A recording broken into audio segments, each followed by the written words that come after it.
Sunday suspense, শুধুমাত্র মির্চি 98.3-তে। বাংলা সাহিত্যের রোমাঞ্চকর কিছু গল্প দিয়ে সাজানো আমাদের এই বিশেষ নিবেদন সানডে সাসপেন্স। আজ আপনার জন্য অদৃশ বর্ধনের লেখা চুল। অদৃশ বর্ধনের জন্ম 1932 সালে কলকাতায়। বিজ্ঞানের স্নাতক এই লেখকের ছোট থেকেই রহস্য রোমাঞ্চ গল্পের প্রতি প্রবল আকর্ষণ ছিল। প্রথম গল্প বেরোয় শুকতারায়, তারপর রোমাঞ্চ ও অন্যান্য পত্রিকার জন্য লিখে গেছেন নানান গল্প উপন্যাস।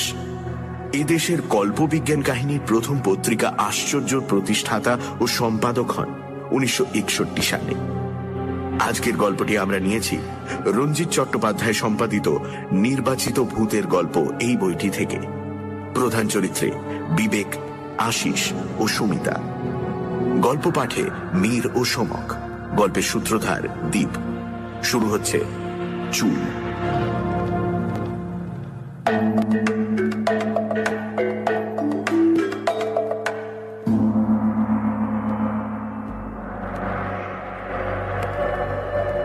যে কাহিনীটা আপনাদের আজ বলতে যাচ্ছি তা বিশ্বাস করা না করাটা আপনাদের উপর।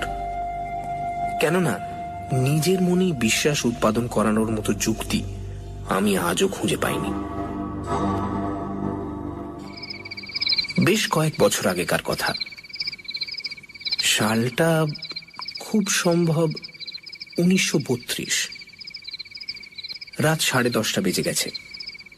শুতে যাবার উদ্যোগ করছি, এমন সময় সদর দরজার কলিং বেলটা বেজে উঠল। আর তার মিনিট খানেক পরেই বিবেকের পুরনো চাকর রাধু হাতে তুলে দিল উপরে লাল পেন্সিলে জরুরি লেখা ভারী এনভেলপটা। ভেতরে কয়েক তাড়া কাগজে দ্রুত হাতে লেখা একটা চিঠি। ড্রয়িং রুমের সোফায় পাশাপাশি বসে আমি আর রমিতা চিঠিটা পড়তে শুরু করলাম। প্রিয় আশিস, সময় খুব অল্প, তাই যথাসম্ভব সংক্ষেপ করে আমার এই কাহিনীটা তোমায় বলে যেতে চাই। এই চিঠি আমার স্বীকৃতিপত্র।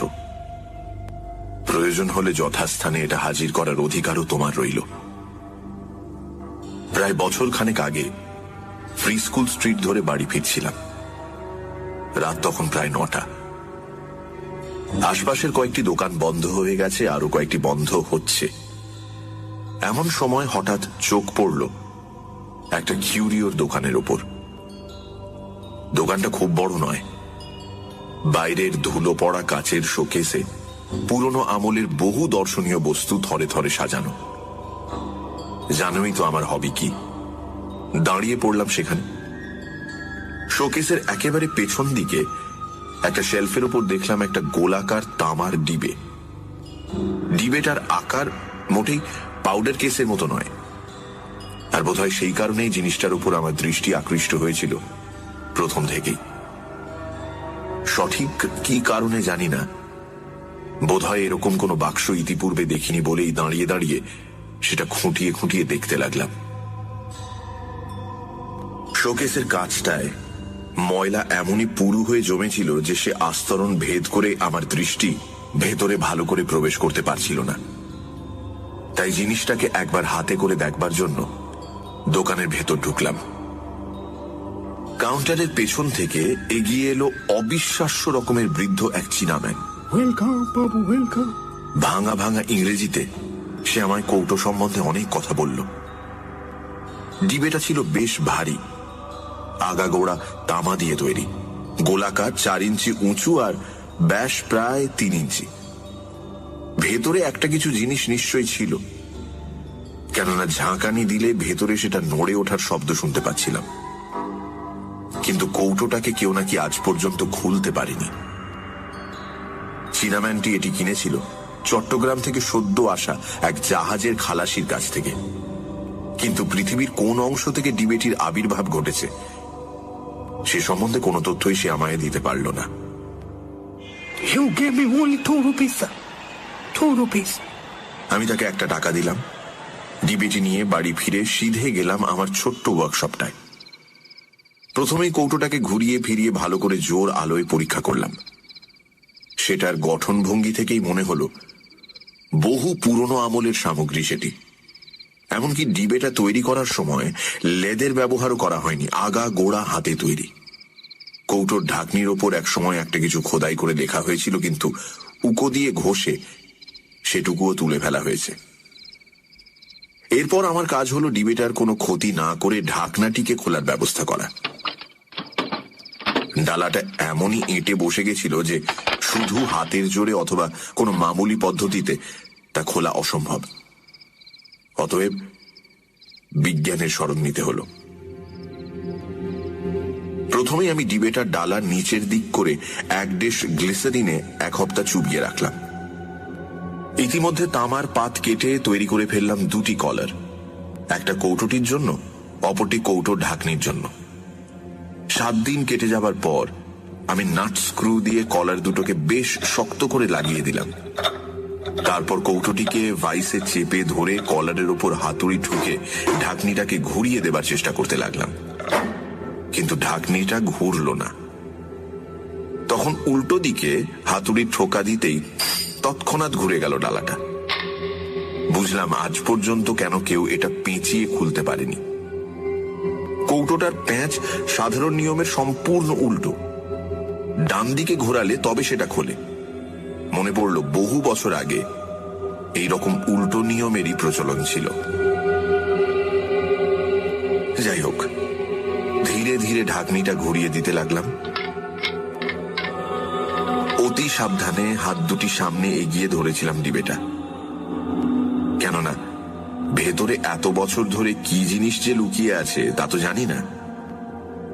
বোমার মতো সেটা আচমকা ফেটেও পড়তে পারে, লাফিয়ে উঠে হয়তো আমার মুখে প্রচন্ড আঘাতও হানতে পারে। ডালাটা খুলে আনার পর কিন্তু চাঞ্চল্যকর বিশেষ কিছু ঘটল না। মনে হলো ডিবেটার অর্ধেক শুধু ধুলোতেই ভর্তি, কিন্তু একেবারে তলায় ছিল বিনুনি পাকানো খানিকটা কোঁচকানো চুল।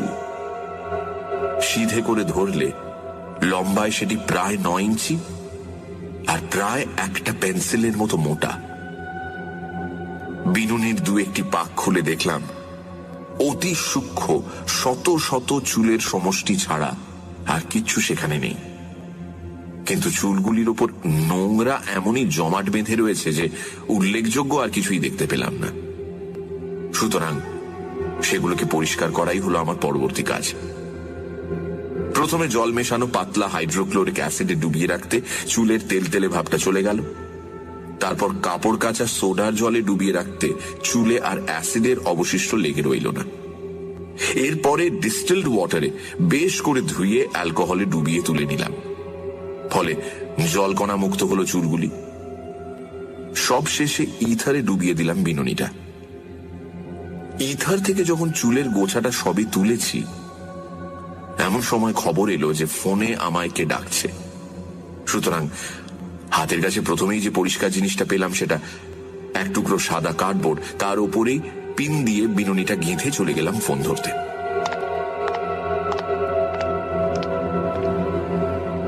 পরে যখন চুলের গুচ্ছটাকে ভালোভাবে পরীক্ষা করলাম, একটি বিষয় দেখে যেমনই আশ্চর্য হলাম তেমনই হলাম কৌতূহলী। চুলগুলি একজন নারীর কেশ থেকে সংগৃহীত হয়নি, বিভিন্ন নারীর কেশ সম্ভার থেকে সংগ্রহ করে এনে তবে তাদের বিনুনি পাকিয়ে এক করে রাখা হয়েছে। ঘোর কৃষ্ণবর্ণ থেকে শুরু করে বাদামি, লালচে, সোনালি, এমনকি শ্বেত শুভ্র চুল পর্যন্ত পাকিয়ে রাখা হয়েছে পরম যত্নে। কোনো চুলেরই কৃত্রিম রং নেই। তা থেকেই প্রমাণিত হয় কত বহু বছর আগেকার সেই বিনুনিটি। এরপর নিছক কৌতূহলের বশে 2-1জনকে বিনুনিটি দেখালাম, কিন্তু বস্তুটি তাদের বিশেষ আগ্রহের খোরাক হয়ে উঠেছে বলে মনে হলো না। সুতরাং সেটিকে আমি তামার ডিবেতে ভরে কাবার্ডের অন্যান্য সংগ্রহের সাথে রেখে দিলাম। তারপর এক সময় ধীরে ধীরে মন থেকে মুছে গেল সে কথা। আর তারপরেই ঘটল অদ্ভুত ঘটনাটা। প্রায় দিন 10 পরে হঠাৎ দেখা হয়ে গেল আমার এক বন্ধুর সাথে আর এক বন্ধুর বৈঠকখানায়। বন্ধুটির নাম সমরজিৎ। সমরজিতের কপাল ঘিরে একটা পুরো ব্যান্ডেজ।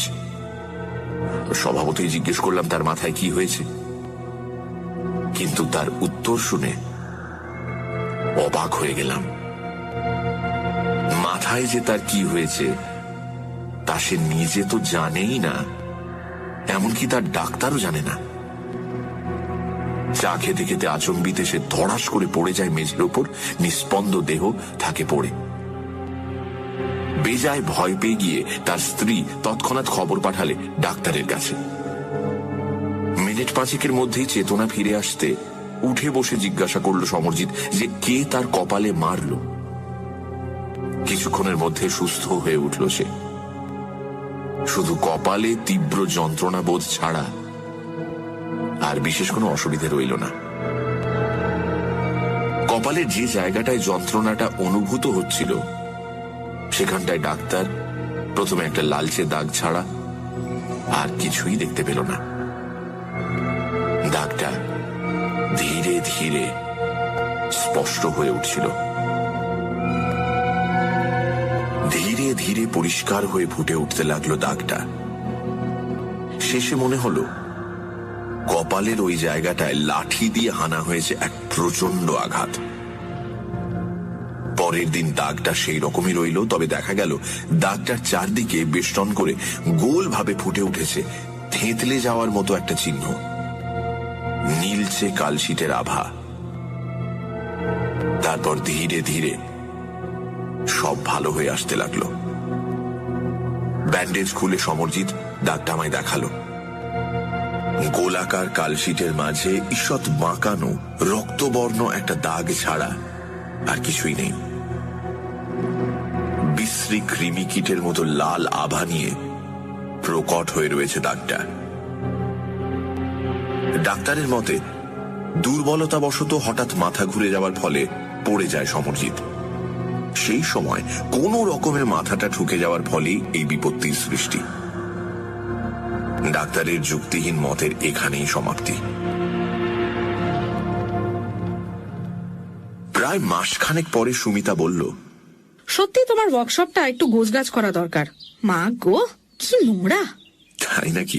আগে হ্যাঁ মশাই, কোনো ভদ্রলোক কি ওখানে কাজ করতে পারে? শুনে দীর্ঘশ্বাস ফেললাম আমি। কিন্তু সুমিতা ছাড়বার পাত্রী নয়। কোমরে আঁচল জড়িয়ে এক হাতে ঝাঁটা আর অন্য হাতে আমাকে ধরে যাত্রা করলো ওয়ার্কশপের দিকে। পরিষ্কার করার মধ্যে কাজ ছিল শুধু ঘরের বিভিন্ন জায়গা থেকে যন্ত্রপাতিগুলো সংগ্রহ করে শেলফের যথাস্থানে রক্ষা করা, আর মেঝের বাজে জিনিস দেখলেই তুলে জঞ্জাল গাদায় স্তূপীকৃত করা। আর তার মাঝেই সবিরাম চলতে লাগলো সুমিতার বকবক। তোর বাবা, ভালো লাগে না, সব যেন আমার জ্বালা। নিজে করবে কাজ আর সেগুলোকে সব। প্রথমেই আমার দৃষ্টি আকৃষ্ট হলো এক টুকরো সাদা কার্ডবোর্ডের ওপর। এটা সেই বোর্ড যার উপর আমি টেলিফোন কল আসার জন্য চুলের গুচ্ছটা রেখে গিয়েছিলাম। কার্ডবোর্ডটার অপর দিকে চোখ পড়তে দেখলাম সেটা ফ্ল্যাশ লাইটে তোলা একটা গ্রুপ ফটোগ্রাফ। বন্ধু বান্ধবদের মধ্যে আমিও আছি সেই ফটোতে। সুমিতা ফটোগ্রাফটার দিকে তাকিয়েছিল, হঠাৎ সে বলে উঠল, আচ্ছা, সমরজিৎ বাবুর কপালে ওটা কিসের দাগ বলো তো? আমি সেদিকে তাকালাম আর দেখলাম না, কোনো ভুল হয়নি আমার। সেই একই দাগ যে দাগ দেখেছিলাম 1 মাস আগে সমরজিতের কপালে, সেই রকমই কিছুটা বাঁকানো রক্তবর্ণ চিহ্ন। কিন্তু সবচেয়ে অদ্ভুত ব্যাপার হলো এই যে ফটোটা তোলা হয়েছিল প্রায় 5 মাস আগে। এরপর আমরা ফটোগ্রাফের পেছন দিকটা লক্ষ্য করলাম। দেখলাম একটা আবছা বাদামি রেখা। ইথার থেকে তুলে নিয়ে পিন দিয়ে গেঁথে শুকোতে দিয়ে গিয়েছিলাম। রেখাটা নিশ্চয়ই সেই পিনেরই দাগ। আর তারপরে কার্ডবোর্ডটা ইথাটুকু শুষে নিয়েছে বলেই বিপরীত দিকে সমরজিতের কপালে ফুটে উঠেছে এই দাগটা। পিনের দাগের মধ্যে দিয়ে একটা ছুঁচ এফোঁড় ও ফোঁড় করে দিতে সত্যি সেটা এপাশে সমরজিতের কপালের সেই চিহ্নটার মধ্যে দিয়ে বেরিয়ে এলো।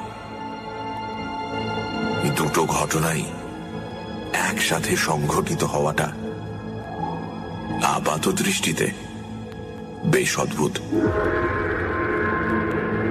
এরপর কি জানি আমার মনে হলো আমি সময় সম্বন্ধে নিঃসন্দেহ হওয়ার প্রয়াস পেলাম। অবশেষে স্থির একটা সিদ্ধান্তেও পৌঁছলাম। একটা বিশেষ দিনে 4টে থেকে 4:15 সময় আমি ফটোগ্রাফটা পিন দিয়ে গেঁথেছিলাম, আর ঠিক সেই দিনই প্রায় 4:15 সময় সমরজিতের ওপর হয়েছিল সেই আশ্চর্য আক্রমণটা। এই সিদ্ধান্ত সম্বন্ধে আমার মনে সন্দেহের বাষ্পটুকু অবশিষ্ট রইল না। দুটো ঘটনার মধ্যেই রয়েছে বেশ স্পষ্ট একটা এককালীন সংঘটনের সম্পর্ক। এই কথাগুলোই একদিন চিন্তা করতে করতে আচমকা মনের মধ্যে উদয় হলো একটা মতলবের। পরীক্ষাটা একবার চেষ্টা করে দেখতে হবে। অবশ্য সমরজিৎ বেচারার উপর আর নয়, কেননা ইতিপূর্বেই তার উপর অজান্তেই তো বেশ একচোট হয়ে গেছে। আর তাছাড়া সে আমার বন্ধু তো বটেই। শত্রুদের প্রতি আমাদের যে সদয় ভাবাপন্ন হওয়া উচিত, এই হিত বাক্য আমার অজানা নয়। আর বাস্তবিক পক্ষে সে বাক্য আমি কিছু কিছু মেনে চলতেও চেষ্টা করি।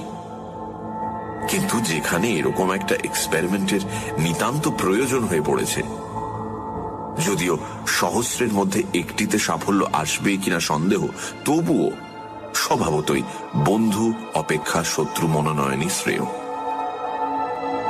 সুতরাং এরপর থেকে আমি ব্যস্ত রইলাম মনোমতো একটা শিকার অন্বেষণে, যাতে হঠাৎ যদি আবার একটা কোইন্সিডেন্স ঘটে যায় তবে তার ফলে আমার বিশেষ ক্ষতি হবে না। আর যে ব্যক্তি বিশেষটিকে মনোনীত করলাম সে আমার পরবর্তী গৃহের অধিবাসিনী এক আয়া।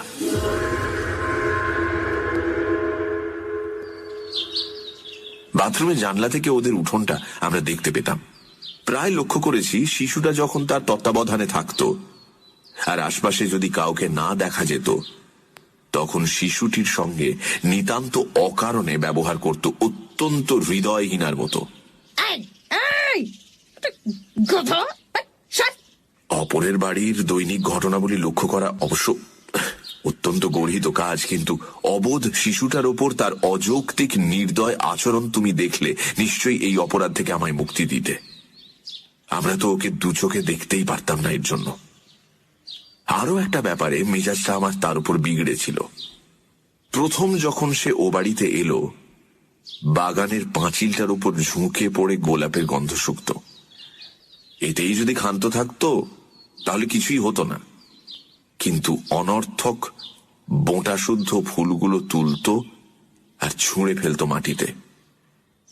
অচিরেই সেই ঘটনার পুনরাবৃত্তি হওয়া আমি বন্ধ করলাম। পাঁচিলের ওপর থেকে সহজলভ্য কয়েকটি গোলাপ গাছের চারপাশে বড়শি দিয়ে এমন সুকৌশলে এক দুর্ভেদ্য ব্যারিকেড বানালাম যে পরের দিনই সকালে বেশ একটু হইচই শোনার পর 1 সপ্তাহ ধরে দেখেছিলাম আয়ার হাতে পুরো ব্যান্ডেজটা। মোটের ওপর আমার এক্সপেরিমেন্টের পক্ষে সম্পূর্ণ উপযুক্ত ব্যক্তি হলো সে। কাজেই আমার প্রথম কাজ হলো তার একটা ফটোগ্রাফ তুলে ফেলা। পরের দিন ঝলমলে রোদ্দুর ভরা সকালে যখন সে উঠোনে পায়চারি করছে, আমি বাথরুমের জানলা থেকে এরোপ্লেন ওড়ার মতো কি ওইরকম একটা বিদঘুটে শব্দ করতে সে মুখ তুলে তাকালো, আর তৎক্ষণাৎ শাটার টিপে দিলাম। প্রথম প্রিন্টটা যখন শুকলো, সেই রাতেই প্রায় 11টার সময় আমি চুলের বিনুনিটা নিয়ে তার কপালে দুটো পিন দিয়ে আটকে রাখলাম। অবশ্য নিজের এই নির্বোধ কার্যকলাপের জন্য হাসি পাচ্ছিল খুবই, কিন্তু নিতান্তই একটা ছেলে খেলা পরীক্ষার মতো সহজভাবে সেটাকে গ্রহণ করতে পেরেছিলাম। তারপর পিন লাগানো ফটোগ্রাফটা রেখে দিলাম ওয়ার্কশপের কাবার্ডে। Sunday suspense. শুধুমাত্র মির্চি 98.3-তে গল্পের পরবর্তী অংশ।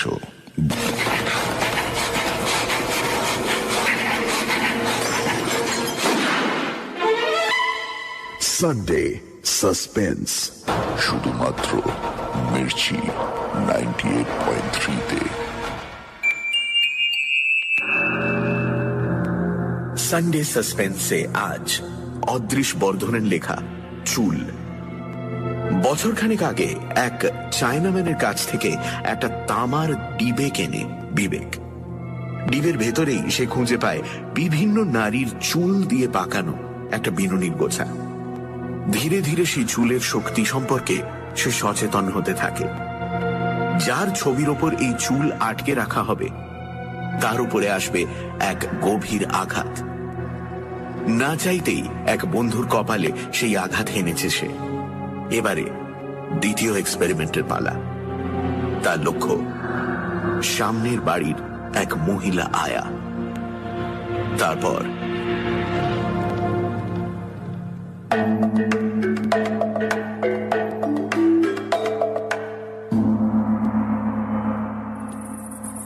পরের দিন সন্ধ্যায় বাড়ি ফিরতে সুমিতা বলল, এই শুনেছো, আজকে সকালে নাকি পাশের বাড়ির আয়াটাকে বিছানায় মরে পড়ে থাকতে দেখা গেছে।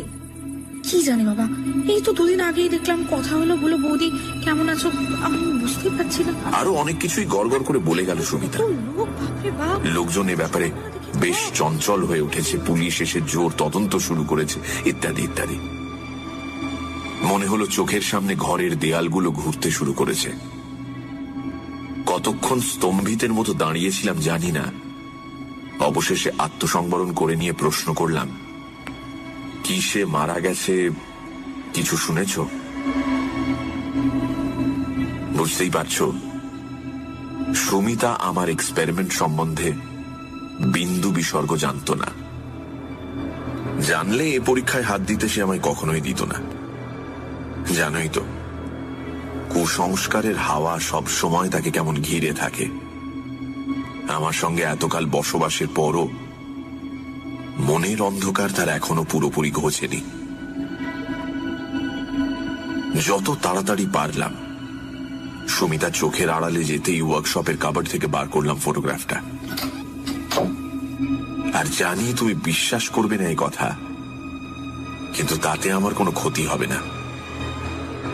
বিনুনি থেকে যখন পিন দুটো খুলে নিলাম, দেখলাম আয়ার কপালে দুটি সুস্পষ্ট রক্তবর্ণ চিহ্ন। কতক্ষণ যে অভিভূতর মতো বসেছিলাম সে সময়ের হিসেব ছিল না। ইংরেজিতে যাকে কোইন্সিডেন্স বলে, তা কি কখনো দুবার ঘটা সম্ভব? একবার সমরজিতের ক্ষেত্রে, আবার এই আয়ার ক্ষেত্রে। কিন্তু আমার চোখকে আমি অবিশ্বাস করতে পারি না। আমার চোখের সামনে আয়ার কপালে দুটি জলজলে রক্তবর্ণ বিন্দু আমার শিক্ষা সংস্কৃত মনকে যেন মৌন ভাষায় বিদ্রুপ করতে লাগলো। এই ব্যাপারে তখনকার মতো মনের মধ্যে যেটুকু অনুতাপের অগ্নিশিখা দেখা দিয়েছিল, ধীরে ধীরে তা নিভে গেল। প্রথমেই শুরু হলো আমার ব্যক্তিগত তদন্ত। কিভাবে আয়ার মৃত্যু ঘটেছে সে অনুসন্ধান করতে আমি উঠে পড়ে লাগলাম। পুলিশি রিপোর্টে অবশ্য ছিল মৃত্যুটা হয়েছে নিছক প্রকৃতির নিয়মানুযায়ী, অর্থাৎ ব্রেনের মধ্যে কয়েকটি শিরা অতিরিক্ত রক্তের চাপে ফেটে যাওয়ার ফলেই মৃত্যু এসেছে। কিন্তু শুধু একটি জায়গায় সব ডাক্তারদের বুদ্ধি ঘুলিয়ে গেল যে প্রকৃতির সেই নিয়মটি কি কারণে হঠাৎ কার্যকরী হয়ে ওঠে এমন মৃত্যু ডেকে আনলো। সমরজিতের কপালে যেমন চিহ্ন দেখেছিলাম, এরও কপালে ছিল হুবহু সেই চিহ্ন, তবে এবার সংখ্যায় দুটি। দু একজন ডাক্তার অবশ্য বলেছিল যে এক্স রে করে করোটির ভেতরটা দেখা যাক। এক্স-রে ফটো উঠেছিল, কিন্তু আভ্যন্তরিক কোনো স্নায়ু বিকৃতি দেখা যায়নি। সুতরাং ব্যাপারটা শেষ হয়ে গেল এইখানে। কিন্তু আমার মাথা তখন চঞ্চল, হাজারটা চিন্তা ঘুরে বেড়াচ্ছে। শরীর খারাপ থাকার জন্য মাথা ঘুরে পড়ে যাওয়াটাও তো আয়ার পক্ষে সম্ভব। আরো তো কত কারণ থাকতে পারে। সত্যি কি ওই কেশগুচ্ছের সঙ্গে এই মৃত্যুর কোনো সম্পর্ক আছে? বাস্তবে ওইখানেই বিষয়টার ওপর আমি জবনিকা টেনে দিতে পারলাম না। সুতরাং আবার একটা পরীক্ষার জন্য খুঁজতে লাগলাম আর একজনকে। আর অনেক ভেবে চিনতে আমার বাড়ির উল্টো দিকের বাড়ির এক বাসিন্দাকে মনে মনে বেশ পছন্দ হয়ে গেল।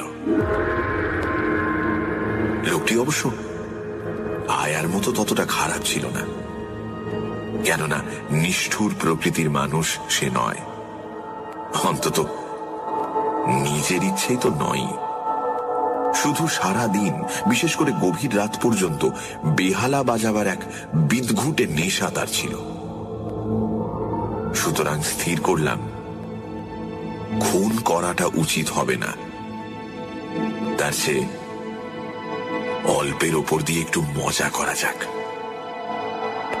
মুশকিলটা হলো ফটো তোলা নিয়ে, কেননা বাইরে সে খুবই কম বেরোতো। যার সঙ্গে আমার দৈনিক একাধিকবার চোখাচোখি হচ্ছে, তার অগোচরে তারই মুখের পরিষ্কার ফটো তোলা যে কি কঠিন ব্যাপার তা তুমি উপলব্ধি করছো নিশ্চয়ই। যাই হোক, প্রায় দিন 15 পরে এই দিকটা আমি কোনো মতে কায়দা করে সামলে নিলাম।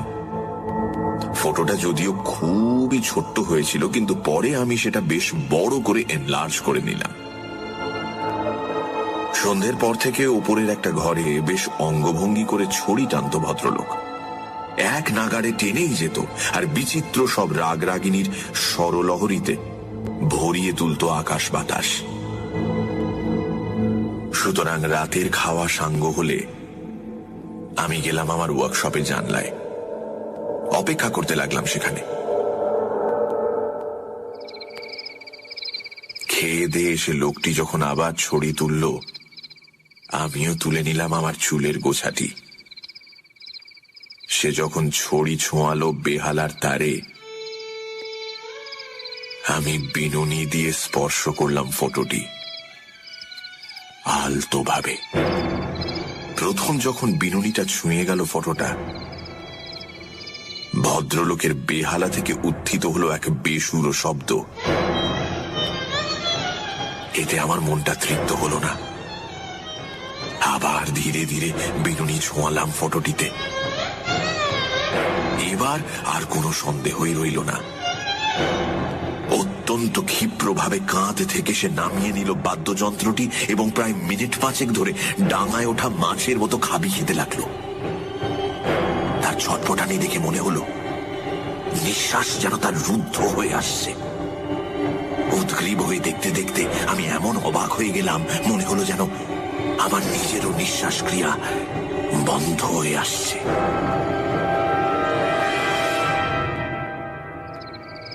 বিনুনিটা আমি সরিয়ে নিলাম। তারপর ভাবতে লাগলাম যে এরপর আমার কর্তব্য কি। বিপজ্জনক ওই চুলের গোছাটি কি পুড়িয়ে ফেলবো নাকি রেখে দেব? অনেক ভেবে দেখলাম সাধারণ দর্শন কিন্তু অসাধারণ শক্তি সম্পন্ন ওই চুলগুলোকে আরো বিভিন্ন উপায়ে আমি তো ব্যবহার করতে পারি। সঙ্গে সঙ্গে আমার কার্যপন্থাও স্থির হয়ে গেল। আমার পরবর্তী এক্সপেরিমেন্টগুলোর বিশদ বিবরণ তোমায় বলতে গেলে একটা বই লিখে ফেলা দরকার। এসব পরীক্ষা চলেছিল বেশ কয়েকটি মাস ধরে। শেষকালে গোটা বিষয়টাকে আমি এমন একটা নিখুঁত বিজ্ঞান পরিধির মধ্যে কেন্দ্রীভূত করে ফেললাম যে যে কোনো জীবন্ত প্রাণীকে মশা মারার মতো ক্ষুদ্র যন্ত্রণা দেওয়া থেকে শুরু করে হত্যা করা পর্যন্ত আমার কাছে নিতান্ত ছেলে খেলার ব্যাপার হয়ে দাঁড়ালো। মনে রেখো, এ সাফল্য এসেছিল একটি পুরুষ, একটি নারী, অসংখ্য কুকুর, বিড়াল, খরগোশ আর চেতনা সম্পন্ন প্রাণীর বিনিময়ে। এরকম একটা আবিষ্কার করে যে আনন্দ আমি পেয়েছিলাম, এক্সপেরিমেন্টের পর এক্সপেরিমেন্ট করে যে মজা অনুভব করেছিলাম, তা প্রকাশ করা ভাষার সাধ্য নয়। মনটা কেমন জানি এক নিষ্ঠুর আনন্দে উঠত ভোরে, আর বারবার সেই আনন্দেরই আস্বাদ পাওয়ার নেশায় মনটা ব্যাকুল হয়ে উঠত। তারপর একদিন আমার দৃঢ় বিশ্বাস জন্মালো যে এই অপরিমেয় শক্তির প্রসাদে ত্রিভুবন জয় করাও আমার আর অসাধ্য নয়। কেশগুচ্ছটার ব্যবহার মাত্রা সম্বন্ধে আমার জ্ঞান, অভিজ্ঞতা এবং দক্ষতা এমনই গভীর আর নির্ভুল হয়ে উঠল যে ভাবলাম এরপর যদি এই শক্তিকে বাস্তব ক্ষেত্রে প্রয়োগ না করি তাহলে সেটা হবে নিতান্তই পরিতাপের বিষয়। অর্থাৎ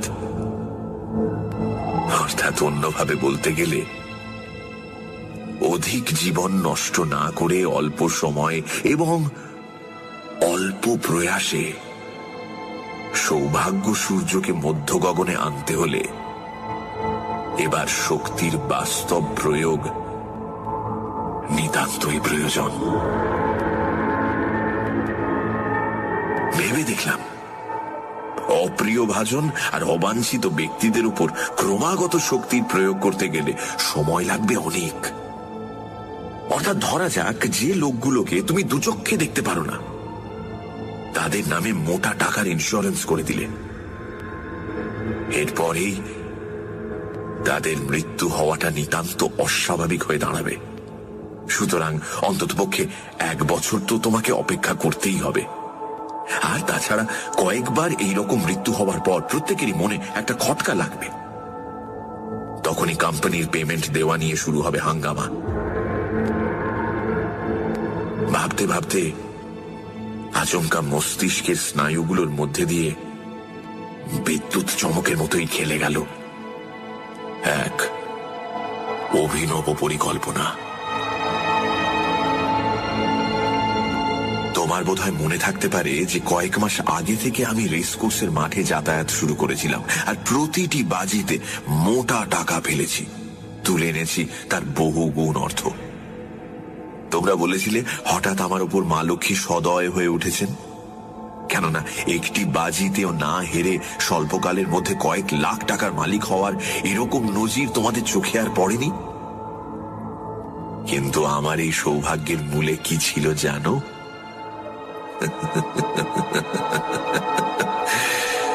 বিচিত্র বর্ণের ওই কেশগুচ্ছটি। কাজটা খুবই সহজ। আমাকে সংগ্রহ করতে হয়েছিল শুধু 1 টুকরো কার্ডবোর্ড, আর তার উপরে আঠা দিয়ে লাগিয়ে রেখেছিলাম একটি ছাড়া সবকটি দৌড়বাজ ঘোড়ার ফটোগ্রাফ। যেটির ফটো ছিল না সেটির ওপরই বাজি ধরতাম আমার সর্বস্ব। তারপর দৌড় শুরু হওয়ার একটু আগে এসে বসতাম সুবিধে মতো নিরালা দেখে একটা জায়গায়, আর এমন জায়গা বেছে নিতাম যেখান থেকে সমস্ত রেস কোর্সটা পড়ে থাকতো আমার চোখের সামনে। ভাবছো বুঝি রেসের ঘোড়াগুলোকে আমি জখম করে দিতাম? ভুল ধারণা। মারাত্মক রকমের আমি কিছুই করতাম না। শুধু ঘোড়াগুলো যখন দৌড়তে শুরু করত, আমি বিনুনিটি খুব আলতোভাবে ফটোগুলোর উপর দিয়ে বুলিয়ে নিয়ে যেতাম। ফলে ক্লান্তিবোধ ছাড়া ঘোড়াগুলোর আর কোনো ক্ষতি হতো না। যদি দেখতাম তা সত্ত্বেও কোনো তেজি ঘোড়া আমার প্ল্যান বানচাল করার চেষ্টা করছে, তখন আবার একটু মোলায়েম স্পর্শ, ব্যাস। দৌড়ের মাঝে সবকটি ঘোড়াই যেন ক্লান্ত হয়ে না পড়ে আর দৌড় যেন পণ্ড না হয়ে যায়, সেজন্য আমি গোড়া থেকেই বেশ সতর্ক থাকতাম। একটা ছাড়া সবকটি ঘোড়াই যদি মাটিতে লুটিয়ে পড়ে অথবা থেমে গিয়ে ছটফট করতে থাকে, তাহলে রেস বাতিল হয়ে যাওয়ার সম্ভাবনা খুবই বেশি। সুতরাং রীতিমতো নৈপুণ্যের সঙ্গে চুলের গোছা ব্যবহার করেছি প্রত্যেকবার। আর ঘরে এনেছি টাকা, প্রচুর টাকা।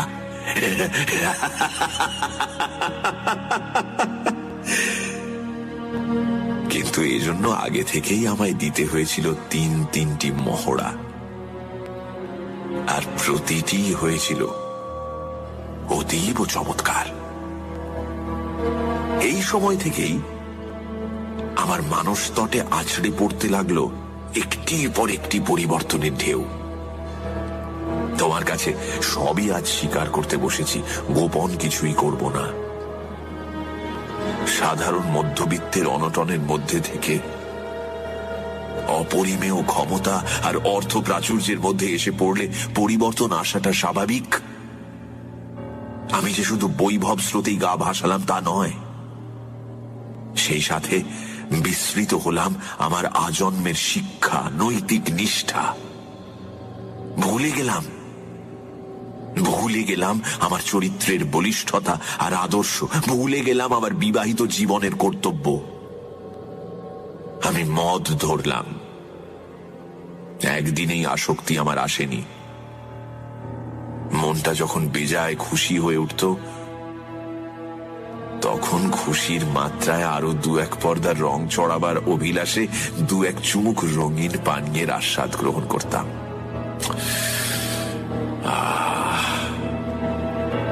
যতদিন যেতে লাগলো, অর্থ আসতে লাগলো স্রোতের মতো, আর ততই ধীরে ধীরে মনের যেটুকু বাধা ছিল তাও গেল মুছে।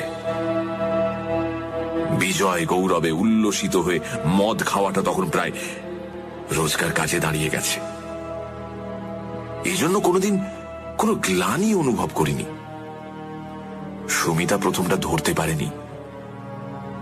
তারপর যখন পানীয়ের মাত্রা সীমা ছাড়ালো, সুমিতার আর কিছুই অজ্ঞাত রইল না। কিন্তু ভাই আশিস, তার মতো স্ত্রী পাওয়া বহু জন্মের পুণ্যের ফল ভাই।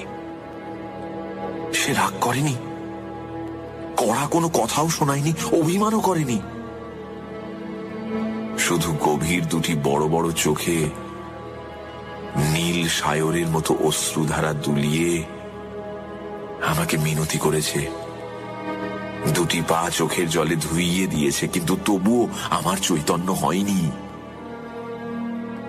হেসে তার মিনতিকে উড়িয়ে দিয়েছি, বলেছি, খাচ্ছি তো খাবারই জিনিস, অখাদ্য তো নয়। কেন এত ভাবছো বলো তো? আর যে কত কি বলেছি তা মনে নেই, কিন্তু জানোই তো, যার ওপর সুর আর ক্রিয়া একবার শুরু হয়, ধীরে ধীরে লুপ্ত হয়ে আসে তার স্বাভাবিক বুদ্ধিবৃত্তি আর চৈতন্যবোধ। এইরকমই এক রঙিন নেশা ভরা মুহূর্তে সুমিতা চোখের জলে 2টি গাল ভাসিয়ে আমাকে কাকুতি মিনতি করে বলেছিল এই জিনিস ত্যাগ করতে। ওই রকম একটা সুন্দর আমেজ ভরা মিষ্টি মুহূর্তে কানের কাছে একঘেয়ে কান্না শুনতে শুনতে হঠাৎ কেমন জানি মেজাজটা বিগড়ে গেল। বললাম, আমার স্ত্রী তুমি, তুমি আমার সহধর্মিনী। যে ধর্ম আমার, সে ধর্ম তোমারও। অতএব এরপর যা হলো তা লিখে আর লেখনী কলঙ্কিত করতে চাই না। সুমিতার মুখে শেষ পর্যন্ত 1 ফোঁটা হুইস্কিও ঢালতে পারিনি।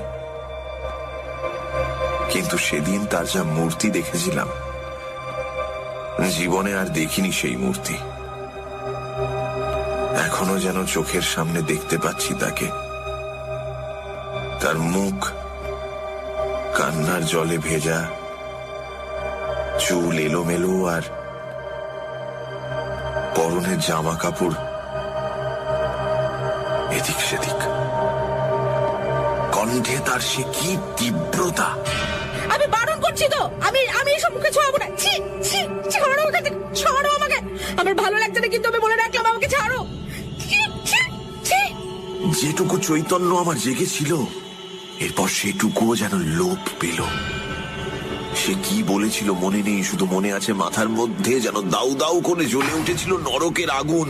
চিৎকার করে বলেছিলাম, তবে দেখো আমার ক্ষমতা, মদ তোমাকে আজ খাওয়াবই। চোখের পলকে আলমারি থেকে টেনে বার করলাম পারিবারিক অ্যালবাম, আর পকেট থেকে চুলের গোছাটা বার করে চেপে ধরলাম ফটোটির ওপর।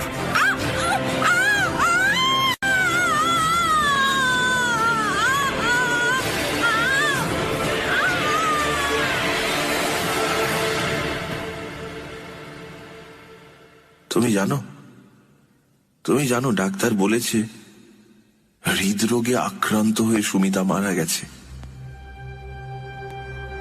হৃদরোগ, হ্যাঁ তা সত্যি ছিল। কতখানি উত্তেজনার পর শক্তির ওই আকস্মিক আঘাত তার দুর্বল হৃদযন্ত্র বহন করতে পারেনি। চিরদিনের মতো বন্ধ হয়ে গেছে। তারপরে দিনের পর দিন কেটে গেছে, সপ্তাহের পর সপ্তাহ। রাতের ঘুম আমায় ত্যাগ করেছে, অনুভব করতে পারি না খিদে তেষ্টার জ্বালা। চোখ বুঝলেই চোখের সামনে দেখি উস্কো খুস্কো কেশে, আলু থালু বেশে বিস্ফারিত চোখে সুমিতার সেই মূর্তি, যে মূর্তি জীবনে একবারই দেখেছিলাম। আর চোখ খুললেই মাথার মধ্যে অনুভব করি এক যন্ত্রণা। রাত দিন একটি চিন্তা অক্টোপাসের মতো মারণ বাহু দিয়ে আঁকড়ে রয়েছে আমার মস্তিষ্কের স্নায়ুগুলোকে। নির্মল নিষ্ঠুর নির্দয় ভাবে শোষণ করছে, পিষণ করছে আমার মস্তিষ্ককে। আমার স্ত্রীর হত্যাকারী আমি স্বয়ং, শ্রী বিবেক রায়।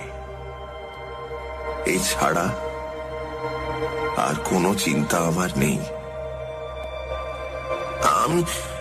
আমি বুঝতে পারছি আমি পাগল হয়ে যাচ্ছি। রাত দিন বিড়বিড় করে কি সব বকি, ভালোবাসি একা থাকতে, এমনকি রাধুও সামনে এসে পড়লে উঠি আঁতকে।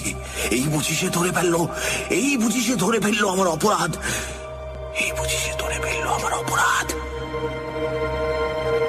আমি বেশ বুঝতে পারছি আমার চিন্তাধারা বিকৃত হয়ে যাচ্ছে, আমি উন্মাদ হয়ে যাচ্ছি। কিন্তু তার আগেই লিখে রেখে গেলাম আমার স্বীকৃতি। বিশ্বাস করো আর নাই করো, যে মহাপাপ আমি করেছি তার শাস্তি দেবার আয়োজন করেছেন বিধাতা স্বয়ং সারাটা জীবন ধরে। কিন্তু আমি পারবো না। এর শাস্তি সারা জীবন ধরে বহন করছে, আমি পারবো না। আশিস,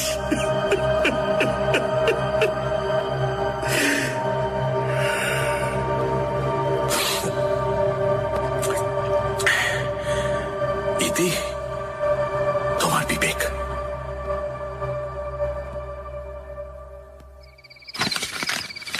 স্ত্রী শোকে সত্যি বেচারা একেবারে উন্মাদ হয়ে গেছে। চিঠিটা ভাঁজ করতে করতে বললাম আমি, ওগো, আমার ভীষণ ভীষণ ভয় করছে। আমার মনে হচ্ছে এক্ষুনি কোনো বিপদ হবে।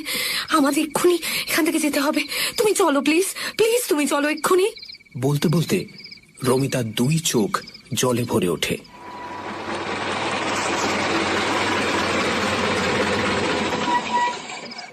কয়েক মিনিটের মধ্যেই আমরা পৌঁছলাম বিবেকের প্রাসাদে। 3 তলায় ওর ঘর। দরজা বন্ধ ছিল, ঠেলা দিতেই খুলে গেল।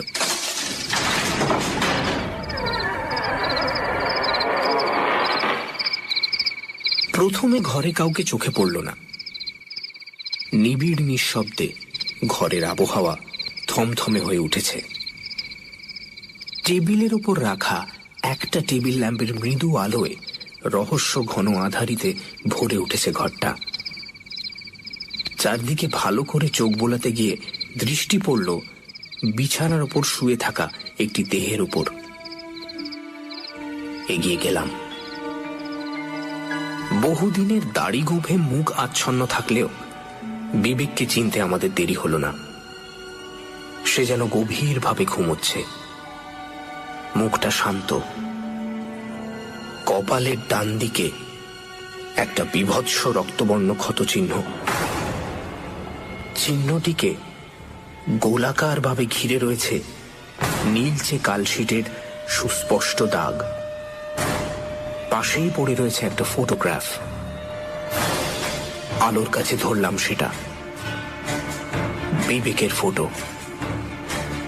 তার প্রশস্ত কপালের মাঝে বিদ্ধ একটা পিন আর একটা চুলের গোছা। পিনটা আর চুলগুলো সরিয়ে আনতে যা দেখলাম, তাতে আমার মেরুদণ্ডের মধ্যে দিয়ে একটা হিম শীতল স্রোত বয়ে গেল। ফটোতে বিবেকের কপালে উজ্জ্বল হয়ে জেগে রয়েছে একটা রক্তবর্ণ চিহ্ন।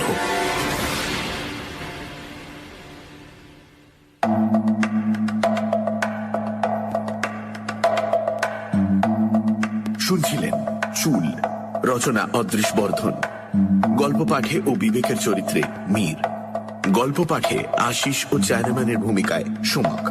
গল্পের সূত্রধার দীপ। সুমিতা শ্রী, রমিতা রিয়া। শব্দগ্রহণ, আবহ সঙ্গীতে এবং স্পেশাল এফেক্টসে রিচার্ড। বিশেষ সহযোগিতায় সোমক। পর্ব পরিচালনায় রাইট ব্রাদার্স থেকে অনির্বাণ ও অভিষেক। পরিকল্পনা ও পরিচালনায় ইন্দ্রাণী। আগামী সপ্তাহে ঠিক এই সময় আরো একটি রোমাঞ্চকর গল্প নিয়ে হাজির হবে সানডে সাসপেন্স।